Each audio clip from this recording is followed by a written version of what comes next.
Okay, well, good morning or afternoon or evening, whenever you're watching this. It's great to be with you today. It is just such a beautiful Sunday morning, and it's been really, really hot out here in Durban. But thankful for just a beautiful day today. I want to start a new series today called Paul and Jesus, more specifically, between Jesus and Paul. And this series is going to be it's mainly about Paul. We've spent a lot of time on the historical Jesus, and if you've been following the videos or some of the articles, you'd have a kind of an idea of where most of mainstream scholarship are with regards to the historical Jesus. Now, one thing that I think came as a bit of a surprise to me when it was put in categorical terms is that the New Testament is half of it is about Paul. Paul is a very, very important character in our New Testament. Firstly, there's about 13 books that are written in his name. And the book of Acts, of course, although it's called the Acts of the Apostles, Paul is absolutely the hero of this book and takes up the largest portion of this book.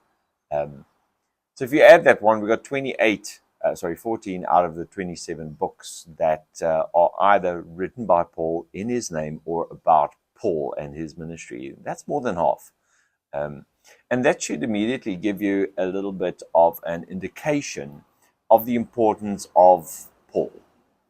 And so this series is going to be about Paul. We're going to focus on one little series, one little session on the historical Paul. We're going to have a look at the letters of Paul. There are some letters that are in Paul's name that don't belong to Paul, that Paul did not write. It's highly disputed. For instance, that a book like Titus was written by Paul, although it's written in Paul's name. So those are kind of things we have to get our heads around.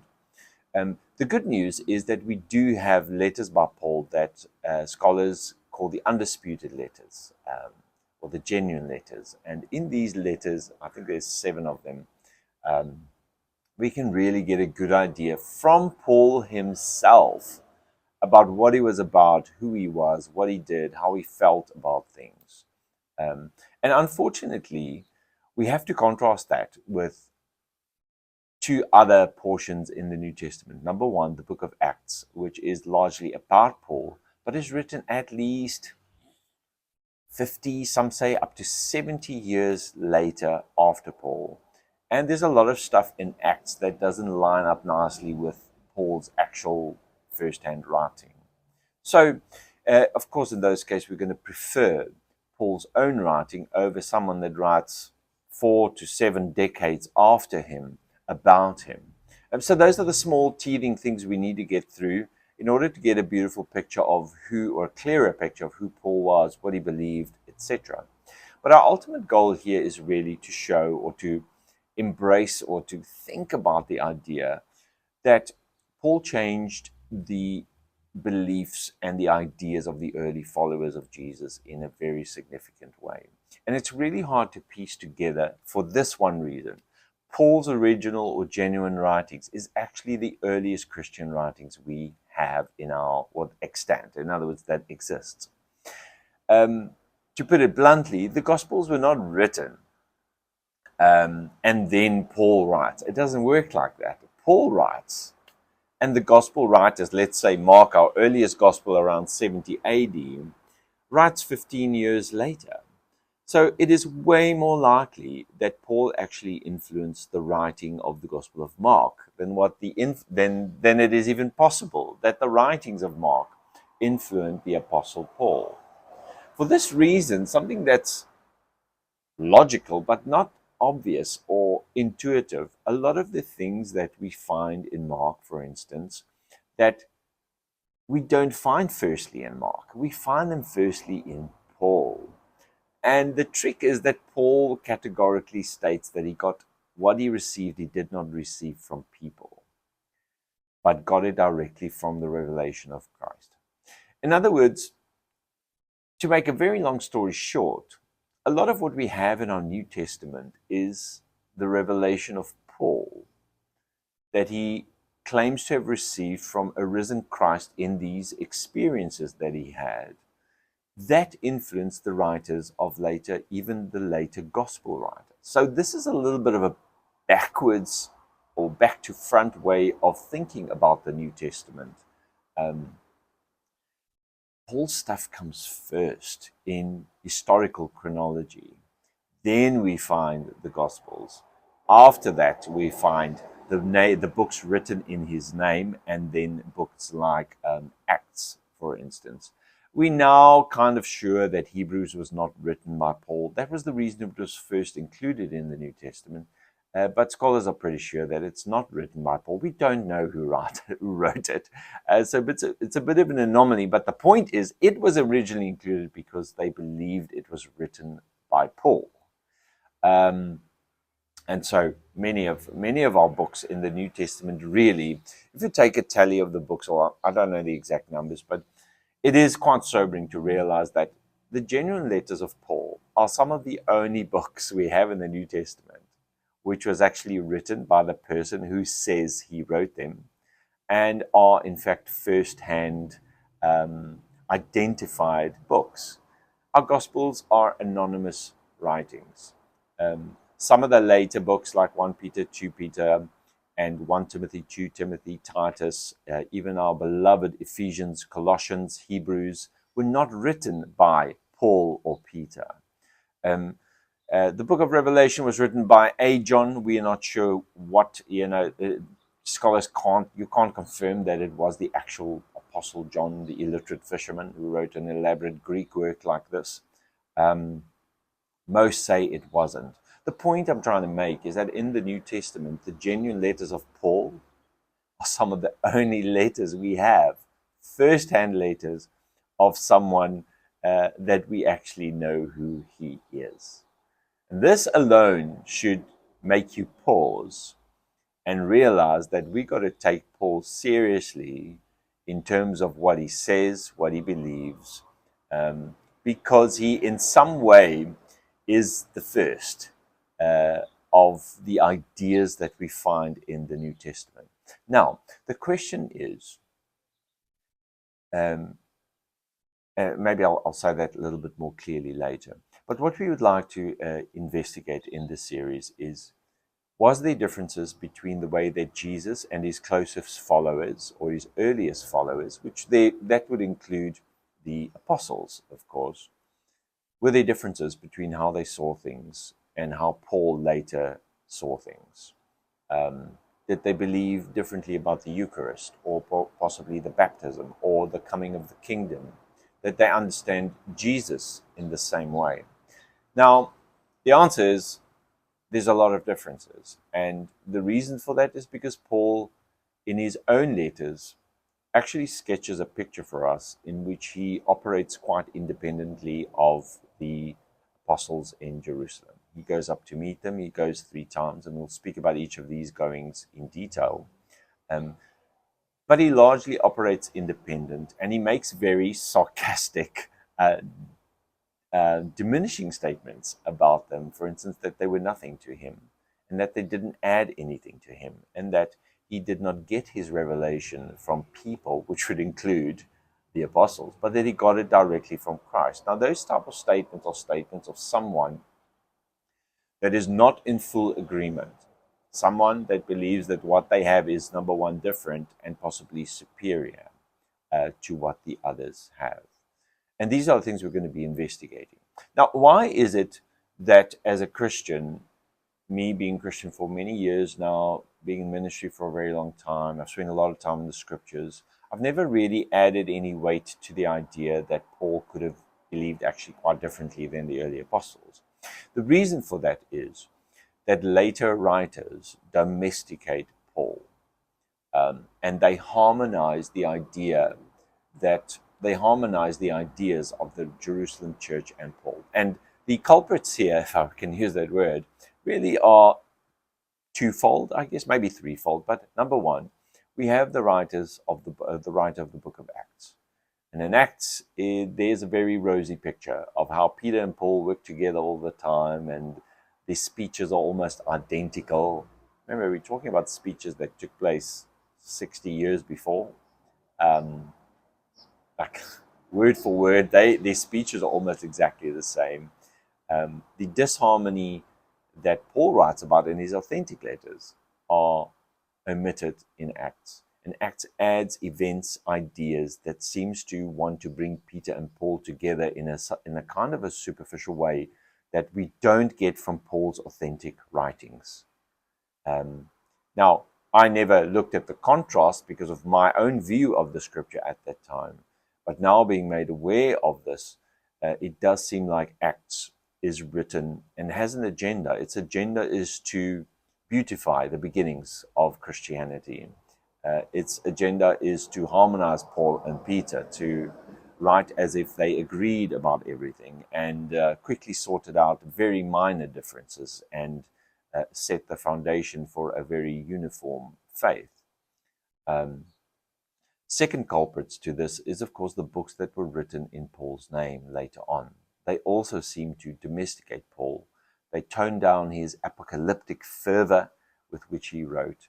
And then later on, of course, most of us understand Paul through a Lutheran context.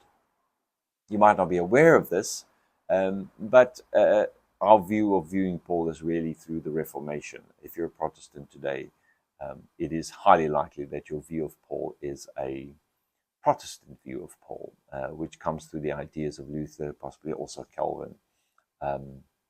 Right, so part of the process here is also to go back and try and find Paul in his original context. Paul lives and writes in a Greco-Roman context, a context in which Jews were Hellenized to a very large degree. Of course, he was a Pharisee. Everything was highly apocalyptic.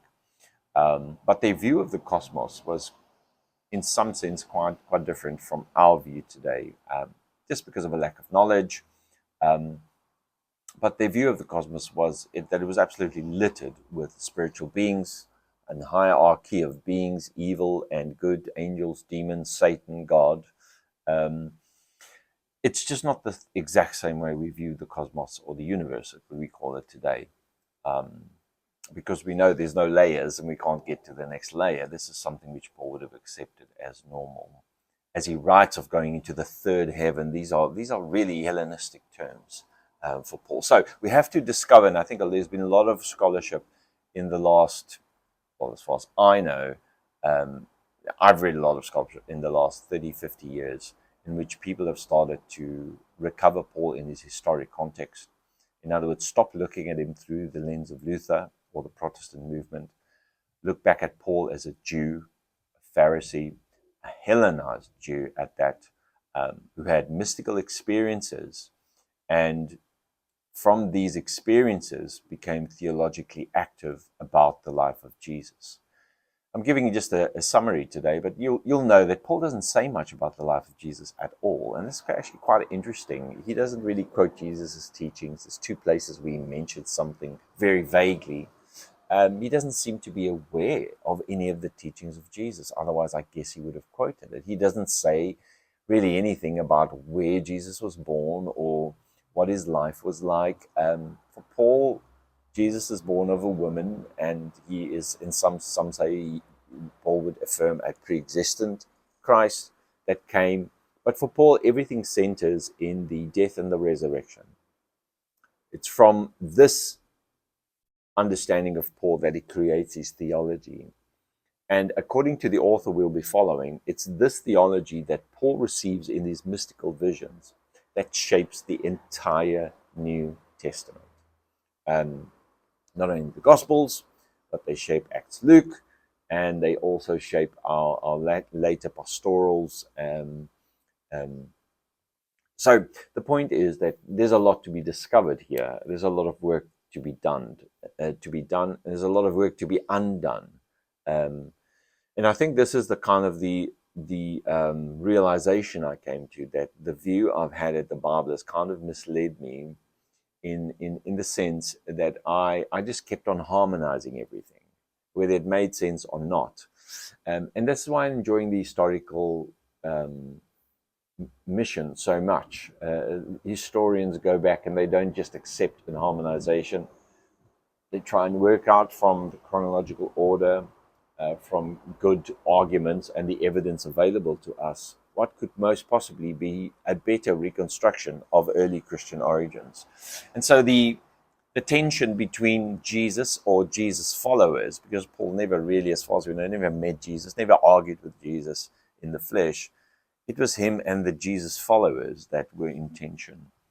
The Jewish version of Christianity that Paul was kind of in tension with. And some scholars today believe that Paul immediately broke very hard with traditional Jewish Christianity.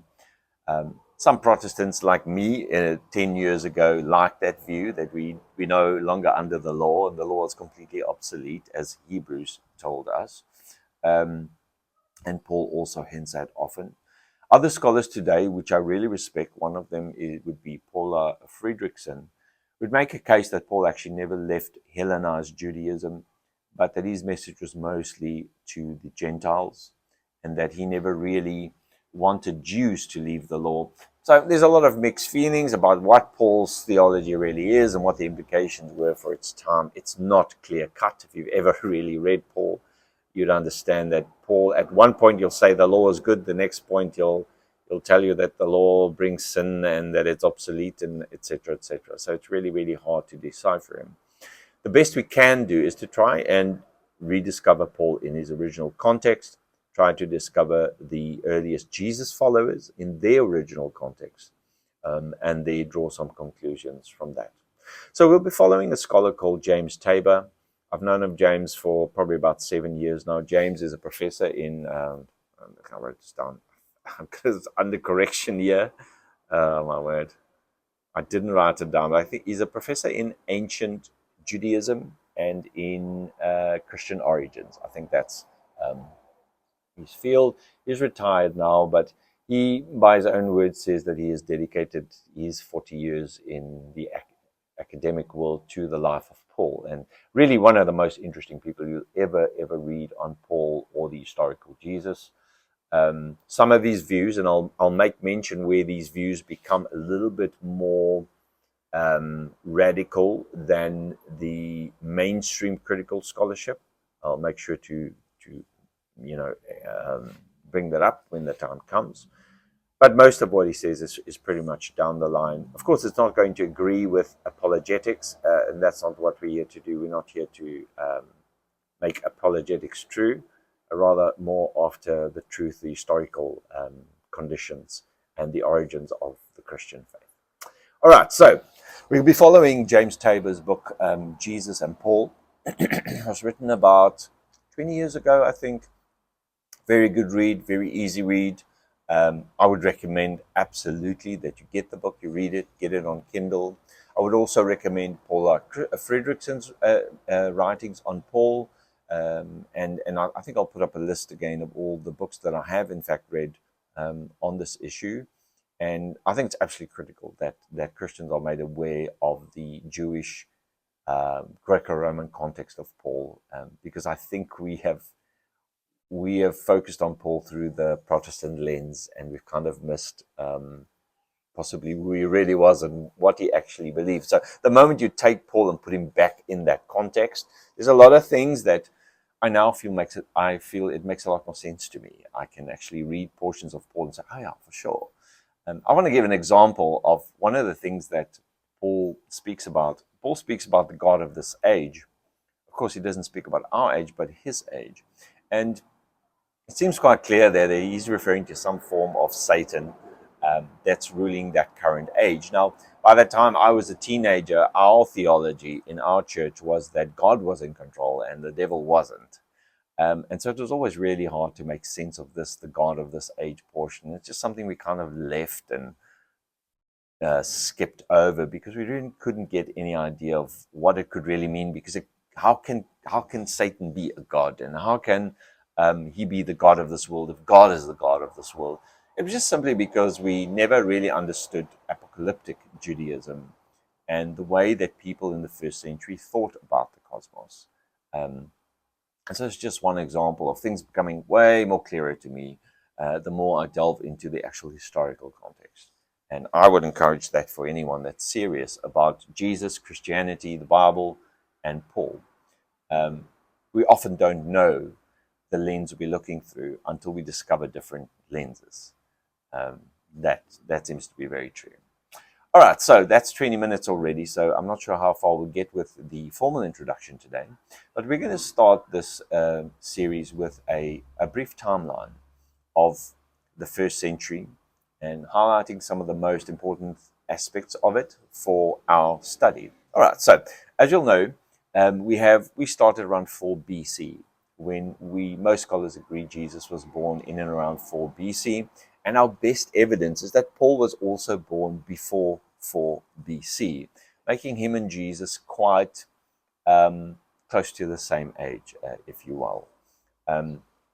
So in 30 CE, we have Jesus executed and crucified, more or less. These are more or less dates, of course. Then about 7 years later, or let me just say something about this. When Jesus was crucified, and we're going to be re-looking at the resurrection in absolute detail in this series, but it seems like the followers of Jesus, they went back to Galilee and they had an experience with the risen Jesus, a type of an experience. We'll just call it an experience for now, which convinced them that he was in fact the Messiah, possibly the Son of Man, and that he was coming back, as he said, to bring an end to the evil age and usher in the new age of the kingdom of God. And so it seems like they from there went back to Jerusalem, and they, as a church, then started operating in Jerusalem. We don't have anything for this period except what we see in Acts. So for the first, from 30 to 37 CE, we have the followers of Jesus, the apostles, Peter, James, John. They're operating from Jerusalem. And it's only after 7 years of them already operating that Paul has a conversion, or I won't say a conversion experience, but he has a visionary experience that kind of brings him into accepting Jesus as Messiah, right? This happens about 37 CE. Paul is quite clear that he doesn't go to Jerusalem to go and talk to the apostles and confirm with them. He makes very sure you understand that from his letters. He goes for 3 years, in the next 3 years, it seems like he rather goes to Arabia. And we'll be talking about that a lot. Arabia is where Mount Sinai is located. And after 3 years of, we don't know how long he was in Arabia, but 3 years after his conversion is the first time that he goes up to Jerusalem, right? And in Jerusalem, he meets with Peter, and it's a brief meeting. He doesn't meet any of the other apostles, but he does meet with James. Now, James is going to become a very important figure for us in this study. This James here is not James, the brother of John, but James, the brother of Jesus. He becomes a central figure in the Jesus movement. James Tabor is completely convinced that the evidence shows, and we'll run through the evidence here, that James was the leader of the church in Jerusalem and not Peter. Not only was he the leader of the church, as in, the people coming together, but he was also the leader of the entire movement. So anyway, by 40 CE, Paul goes, he meets with Peter, who introduces him to James. It's a brief meeting. He doesn't meet any of the other apostles, and then he goes again, right? And according to Paul, there's another 10 years that follows before Paul goes back to a meeting with the apostles. And it seems this is the one where they kind of summon him in some way to hear what is he talking about, because he's saying things that don't really align with what they're saying. At the same time, in Paul's writings, he wants to make sure that we understand that he was not summoned by anyone. He went up to them by revelation. But we're talking about already 13 years of ministry in which the church in Jerusalem operates largely independent of Paul. You have to ask the question in that situation, like, were they thinking the same things? Were they talking the same things? We know theologies and ideas of faith develop over time. It's obvious from the Bible itself. Which direction did Paul develop? Which direction did the church in Jerusalem develop? Were they in tension with each other? And this is exactly what we get from Paul, that Paul's intention with these apostles and possibly other apostles that came from there. A lot of things there are that, especially circumcision, is a real problem for Paul in the way that it's handled. Anyway, that's 50 CE, where this kind of a conference takes place. Then Paul goes for the next 5 or 6 years. He goes to Asia Minor, to Greece. And this is where Paul starts writing then. And he starts writing his 7 books that we understand to be genuine. Let me see if I can recall them quickly. It'll be 1 Thessalonians, Galatians, Romans, 1 and 2 Corinthians, that's 5, Philippians, and Philemon, or Philemon, depending on how you pronounce it. Those are understood to be the undisputed books of Paul. And this is the time in which he writes these books. Now, it's important to know from a timeline perspective, there are no Gospels. Mark does not exist. Matthew, Luke, John, none of these writings exist. There might have been some oral traditions that were going its way, like Epicon, in the sense, some forms of pericopes, short stories. People in Jerusalem were telling, retelling, and evangelizing with these stories about Jesus. But we have no evidence today of any formal writing being written down during this period. We have a hypothetical source that could have came about in this period, which is called the Q source. We'll speak about the Q source. It's hypothetical. If you don't know what that means, go look it up. It's a source of sayings. It doesn't really have a passion narrative in it. It's just a source of sayings. One of the most important sayings in this source is, for instance, like the Lord's Prayer, the Beatitudes. And this source then is used by Matthew and Luke later on in composing their gospel. So that's the only thing that we could possibly place as a contemporary to Paul. Everything else comes much later, and that's a very important point. Then at the end of this, in around 56 CE, Paul goes back to Jerusalem, and this is where he gets arrested, as far as we know, and gets transported to Rome. He's then imprisoned in Rome from around 64 to 67 CE, and there Paul dies. We have traditions about how he died, that he was executed under Nero while he was in Rome. Right. 3 years from then, I missed out a very important little date here. Before Paul gets executed, in 62 CE, James, the brother of Jesus, or he's also called James the Just, which we are going to propose as the leader of the church in Jerusalem, he gets executed by the high priest in Jerusalem. They throw him off one of the temple walls, and when he gets to the bottom, they stone him and club him to death. He dies in 62. Peter and Paul dies around 65, 67. And so you can understand what's happening during this time. 3 years later, the whole temple is destroyed and Jerusalem is destroyed. That's a pivotal moment for the church. Whether you believe Peter or James was the main cockador, they both were influential leaders of the church. Them and Paul all die within a period of 2 or 3 years.